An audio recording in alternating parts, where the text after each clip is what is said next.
All right, fans of music, welcome back. It is Dave, the Real Music Observer, observing real music in real time for real people just like you, right there, and just like me right here. Fleetwood Mac.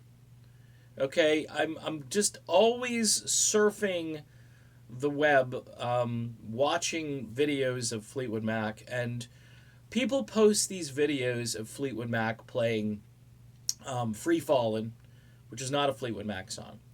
They also have Fleetwood Mac playing this song called "Don't Dream It's Over," which is not a Fleetwood Mac song. And then they have Fleetwood Mac playing this other tune called "I Got You," which is, again, not a Fleetwood Mac song. Look, I grew up in the early 80s, 15, 16, listening to a station in Boston called WCOZ, Boston's kick-ass rock and roll station. Um, Back in those days, that was considered kind of risque to have that as your moniker. And I remember hearing "I Got You," thinking that's a pretty good track. And okay, but it doesn't. Look, folks, I like these songs. I like "Don't Dream It's Over." I love "Free Fallin'." These aren't Fleetwood Mac songs, though. And I'm not going to lay this at the feet of, Irving Azoff, but the Eagles are doing stuff kind of like this too. They're playing like, Vince Gill's signature country song when he's up there. Um, I don't know. I don't know how many non-Eagles tracks. I guess, they give Joe Walsh the opportunity to do like "Life's Been Good." But the Eagles have been doing that since their very first live album back in the 1970s. So I cut them a little more slack with the Joe Walsh stuff. Um, it is a little weird when they break into like Rocky Mountain Way or something like that. But, this is a little bit different because the band members who have just joined all of a sudden have this cachet where they can, play these songs that aren't theirs, or aren't Fleetwood Mac's songs, and and the fans are reacting to these songs more so than the Fleetwood Mac material. I mean, the "Free Fallin' thing is it's just like bizarre because I get it. You're paying tribute to Tom Petty, and I understand that, but like I said, let Tom Petty rest in peace.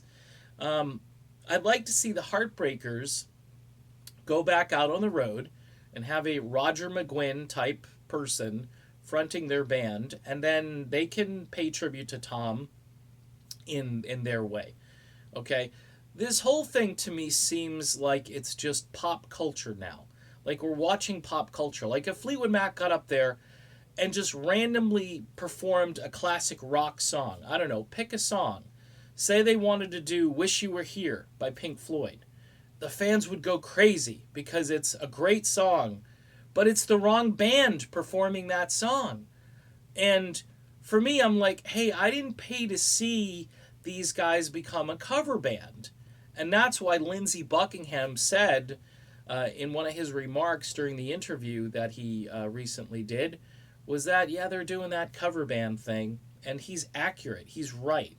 But here's the rub, is that it doesn't appear that it matters to the average concert goer who's got tons of disposable income, who's driving their Lexus SUV to the show, who is okay with the $15 beers and the $40 t-shirts and the pay by the hour parking and so forth.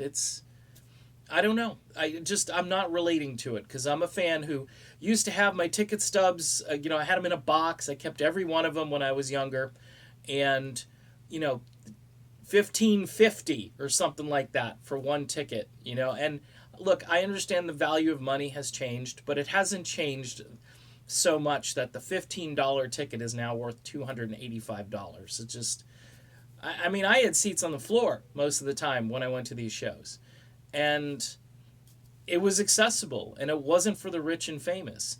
And we were all dedicated, hardcore fans of that band, so we expected that band to get up there and perform their own music. And if they covered something, it was something old and obscure, and they tried to make it their own. You know, I remember Tom Petty was doing what, Needles and Pins for a while, and it worked because he had that kind of voice. They had that kind of twang in the band. But for the most part, they didn't exploit these songs and make them this like the centerpiece of their show. Whereas now, Fleetwood Mac is really, you know, leaning on the whole "Crowded House is the greatest song in the history of mankind," and you're just like, no, it's not. It's a good song, but you're overplaying that hand. You know, back the truck up a little bit because you're not making sense. And for a lot of fans of just Fleetwood Mac and watching this unfold, people are getting very disgruntled by it. And but this is the state of music today. It's really sad. Okay, done with this video. Be back with more, so stay tuned. It's going to be great. See you then.